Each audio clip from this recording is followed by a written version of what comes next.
جو general election 8 فروری 2024 کو ہوا اس کے مطابق جو ہے آج بھی وزیر اعظم عمران خان نیازی ہے، اور اس لیے کہ ہمیں لوگ پوچھتے ہیں کہ ہم نے تو آپ کو ہیوی مینڈیٹ دیا تھا، آپ نے کیوں ڈاکہ ڈالنے دیا ہے، آپ ہمارے حقوق کیوں نہیں واپس دلاتے ہمیں؟ تو ہم مولانا فضل الرحمان صاحب کو بھی انہوں نے دھوکہ دیا۔ یہ ان کی میں سمجھتا ہوں ہمت ہے کہ انہوں نے جو ہے بہت ڈٹ کے، کیونکہ اس وقت ان کے پاس اٹھایا گیا اس کی بیگم، اس کی ماں کو، اس کی بیوی کو، 16 سالہ بیٹی کو اٹھایا گیا، اور اس کو جس طریقے سے کہا گیا کہ ہم تیرا یہ ایکسپوز کر دیں گے اور پتہ نہیں کیا کر دیں گے اور وائرل کر دیں گے ویڈیو۔ تو آئینی بینچ نے آج تک جو فیصلے کیے ہیں، اب آپ کے سامنے ہے، آپ دیکھ لیں، آئینی بینچ میں بھی انہوں نے ایک فیصلہ بھی حکومت کے خلاف نہیں ہوا، بلکہ لیکن انہوں نے معیار ایک رکھ لیا۔ عمر ایوب کو بھی 10 سال، انہوں نے جو ہے ہماری leader of the opposition senator Shibli Faraz کو بھی 10 سال، اور ہماری جو ہے leader of the house in the National Assembly اس کو بھی 10 سال۔ پھر جنرل الیکشن 8 فروری 2024 کو ہوا اس کے مطابق جو ہے آج بھی وزیر اعظم عمران خان نیازی ہے، اور اس لیے اگر اس پہ غلبہ کیا گیا، قبضہ کیا گیا پاکستان پر، پاکستان کی حکومت پر، پاکستان کی ریاست پر،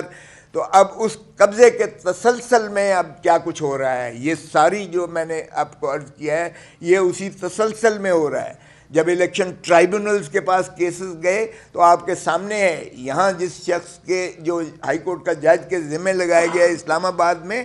آپ دیکھیں کہ اس جج صاحب نے جب فیصلہ کرنے پہ آیا تو اس کو بھی ایک کنٹروورشل بنا کر اس کو بھی معزول کیا ہوا ہے، یا اب تو بحال ہو گئے ہیں۔ لیکن یہ فسطائیت کی انتہا ہے کہ پھر ترمیم کر کے، قانون میں ترمیم کر کے ریٹائرڈ ججز کو ٹرائبونل بنا دیا گیا، اور آج تک وہ جو ہے ریٹائرڈ ججز کو، جو پلائیبل ججز ہیں، جو اپنے من پسند ججز ہیں، جو اپنے منصف آپ کے اپنے مزاج کے ہوں گے، انہی کے سپورٹ کر دیا گیا ہے، اور ایک بھی فیصلہ جو ہے وہ پی ٹی آئی کے حق میں نہیں دیا جا رہا۔ یہ اس کانٹیکسٹ میں آپ ذرا دیکھیں، اور پھر کیا گیا ہے ہمارے ساتھ۔ اب ہم تو جو بنے ہوئے ہیں ہم تو یعنی آگ کا دریا عبور کر کے ہم یہاں بیٹھے ہوئے ہیں، وگرنہ کون سی ظلم کون سی جو ہے وہ روا نہیں کی گئی ہے۔ چار دیواری کو پامال کیا گیا، کاروبار لوگوں کے تباہ کیے گئے، ان کو پابند سلاسل کیا گیا۔ وکلاء جو ہے پی ٹی آئی کا کوئی ایک بھی نہیں ہوگا جس کو انہوں نے دہشت گردی کے پرچوں میں ملوث نہیں کیا، یا جو ہم لوگ ضمانتوں پر نہیں ہیں۔ تو یہ فسطائیت کے باوجود الحمدللہ ہم ڈٹے ہوئے ہیں، اور ہم آپ بھی جو ہے قوم اور لوگوں کی آواز بن کے قوم آپ کے سامنے آئے ہیں، اس لیے کہ ہمیں لوگ پوچھتے ہیں کہ ہم نے تو آپ کو ہیوی مینڈیٹ دیا تھا، آپ نے کیوں ڈاکہ ڈالنے دیا ہے، آپ ہمارے حقوق کیوں نہیں واپس دلاتے ہمیں؟ تو ہم تو یہ کرتے رہیں گے۔ اب دیکھیے گا 26ویں ترمیم کس طرح ہوئی۔ 26ویں ترمیم بھی اسی کا تسلسل ہے کہ اس فراڈ کی بنیاد پر حکومت بنی ہے، جو اس کا طوالت اور تسلط کیسے کیا جائے، اس کا دفاع کیسے کیا جائے، اس کو پرپیچوٹی کیسے دی جائے، اس کو مستقل مزاجی سے مسلم کیسے اس فراڈ کو کیا جائے۔ تو ویسے بھی قانون یہ کہتا ہے کہ fraud vitiates the most solemn proceedings. Fraud کی بنیاد پر کوئی بھی چیز ہے، آپ عمارت کا اگر جو ہے بنیاد اس کی ٹیڑھی یا کمزور یا غلط ہوگی تو وہ عمارت اس پر کبھی بھی نہیں ٹھہر سکتی ہے، اور انشاءاللہ یہ بھی نہیں ٹھہرے گی۔ تو 26ویں ترمیم بھی اسی کے سلسلہ کی ایک کڑی تھی۔ اس میں انہوں نے 56 ترامیم لے کر آئے تھے آئین میں، 56۔ یہ تو مولانا فضل الرحمان صاحب کو بھی انہوں نے دھوکہ دیا۔ یہ ان کی میں سمجھتا ہوں ہمت ہے کہ انہوں نے جو ہے بہت ڈٹ کے، کیونکہ اس وقت ان کے پاس 2/3 نہیں تھی، اور 2/3 پوری کرنے کے لیے ان کو مولانا فضل الرحمان صاحب کے ووٹوں کی بڑی ضرورت تھی۔ اس وقت بھی اختر مینگل صاحب اپنے سینیٹرز کو ڈھونڈ رہے تھے، اور بعد میں جو ہے ان کو لابی سے نکال کر ویل چیئرز پر لایا گیا، ان کے 2 سینیٹرز کو۔ ہمارے بھی 2 سینیٹرز اور 5 ایم این ایز جو ہے اٹھائے گئے۔ ہمارا ایک سعد اللہ بلوچ جو ہے وہ ایم این اے کو اٹھایا گیا، اس کی بیگم، اس کی ماں کو، اس کی بیوی کو، 16 سالہ بیٹی کو اٹھایا گیا، اور اس کو جس طریقے سے کہا گیا کہ ہم تیرا یہ ایکسپوز کر دیں گے اور پتہ نہیں کیا کر دیں گے اور وائرل کر دیں گے ویڈیو، تو ایسی شرمناک انداز سے جو یہ کرا کے انہوں نے 26ویں ترمیم کی، اور 26ویں ترمیم کے نتیجے میں ایک آئینی بینچ بنائی گئی۔ آئینی بینچ نے آج تک جو فیصلے کیے ہیں، اب آپ کے سامنے ہے، آپ دیکھ لیں، آئینی بینچ میں بھی انہوں نے ایک فیصلہ بھی حکومت کے خلاف نہیں ہوا، بلکہ جو پہلے فیصلے کیے ہوئے تھے، ابھی میں آپ کو تفصیل دیتا ہوں، جو فیصلے کیے ہوئے تھے ان ساروں کو ریورس کیا، اور یہی مقصد تھا، مقصود بھی یہی تھا۔ اور جو یہ میں حیران ہوتا ہوں کہ پاکستان پیپلز پارٹی کیسے ان کے ساتھ اس وقت چل رہی ہے، جب پاکستان پیپلز پارٹی نے 18ویں ترمیم جو متفقہ طور پر کی تھی اور جو 1 سال پر محیط تھی، اور میں بھی اس وقت اس قافلے میں موجود تھا، اور آپ اندازہ کریں کہ ساروں کو میڈل سے نوازا گیا تھا کہ آپ نے بڑا یہ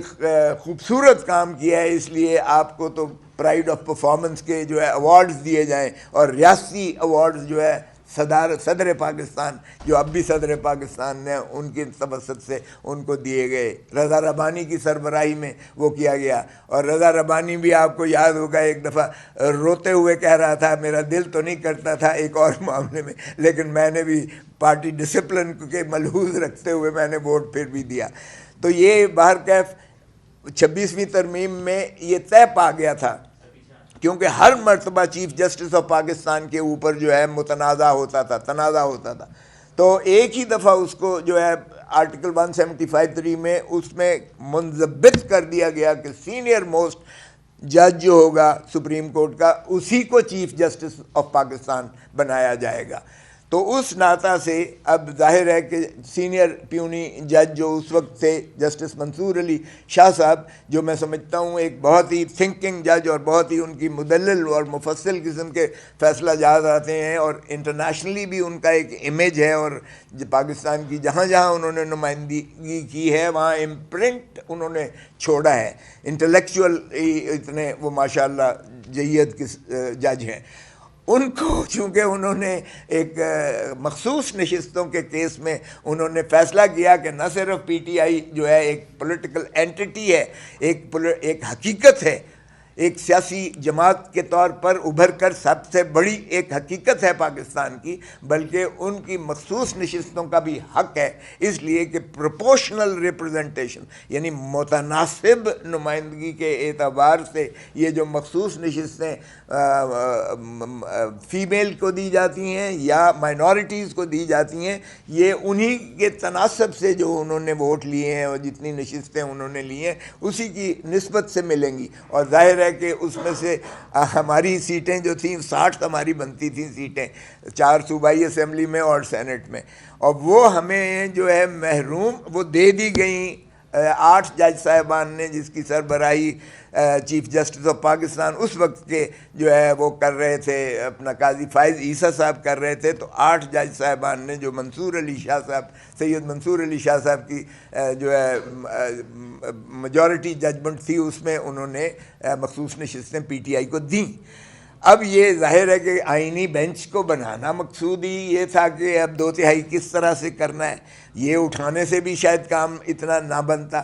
اغوا کرنے سے بھی کام نہیں بنتا تھا، پیسے خریدنے سے بھی کام شاید نہیں بنتا تھا۔ پی ٹی آئی بار بار جو ہے مولانا فضل الرحمان کی بھی شاید ان کو یہ ہے کہ کیوں کر ان کے جا کے پاؤں پڑے ہر مرتبہ، سو ان کو بھی بائی پاس کرنا مقصود تھا۔ تو یہ انہوں نے فیصلہ جو لیا ماشاءاللہ، وہ آئینی بینچ نے بھی اس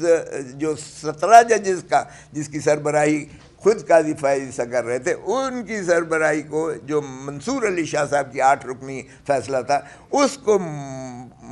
ریورس کروایا اس آئینی بینچ سے، اور مخصوص نشستیں ہماری ساری کی ساری اٹھا کر اور بندر بانٹ کر کے ساری وہ بھی اب دے دی گئی حکومتی جماعتوں کو اور اتحادیوں کو دے دی گئی، جن کی بنتی ہی نہیں تھی ان کو بھی دے دی گئی۔ یہ دنیا میں کبھی کہیں نہیں ہوا، متناسب نمائندگی کے اصول پر یہ کبھی ایسا نہیں ہوا۔ اب آپ اندازہ کیجئے گا، اس طریقے سے آپ اگر 2/3 پوری کرتے ہیں تو یہ فراڈ ہے قوم کے ساتھ۔ لیکن انہوں نے معیار ایک رکھ لیا، عمر ایوب کو بھی 10 سال، انہوں نے جو ہے ہماری leader of the opposition senator Shibli Faraz کو بھی 10 سال، اور ہماری جو ہے leader of the house in the National Assembly اس کو بھی 10 سال۔ پھر ہماری جو ہے وہاں سے بچر صاحب ہیں جو لیڈر آف دی اپوزیشن صوبائی اسمبلی پنجاب میں، اس کو بھی 10 سال۔ تو انہوں نے وہ کیا کمال کے ہمارے جو ہے اور زیادہ سلائس کیے۔ اور الیکشن کمیشن نے کیا کیا؟ الیکشن کمیشن تو سبحان اللہ، انہوں نے تو کہا کہ یہ پارٹی ہی نہیں ہے سرے سے، اور ہمیں ساروں کو آزاد کر کے بکھیر کر پھینک دیا تاکہ حکومت کو ایک کھلی چھوٹ ہو کہ جس کو مرضی اٹھا لو۔ اب تو وہ خوف ہی نہیں ہے کہ تم کو ڈسکوالیفائی کیا جائے گا یا تم اپنی سیٹ سے محروم ہو جاؤ گے، کیونکہ یہی خوف ہوتا ہے ایم این اے کو، سینیٹر کو یا ایم پی اے کو کہ بھائی اگر میں نے کوئی پارٹی کی خلاف ورزی کی یا ووٹ کسی اور طرف دیا تو پھر میری نشست جو ہے اس سے میں محروم ہو جاؤں۔ تو وہ نشست کو انہوں نے محفوظ کر دیا الیکشن کمیشن آف پاکستان نے، اور کہا کہ آپ بالکل مادر پدر آزاد ہو، آزاد نہیں ہو، مادر پدر آزاد ہو۔ لیکن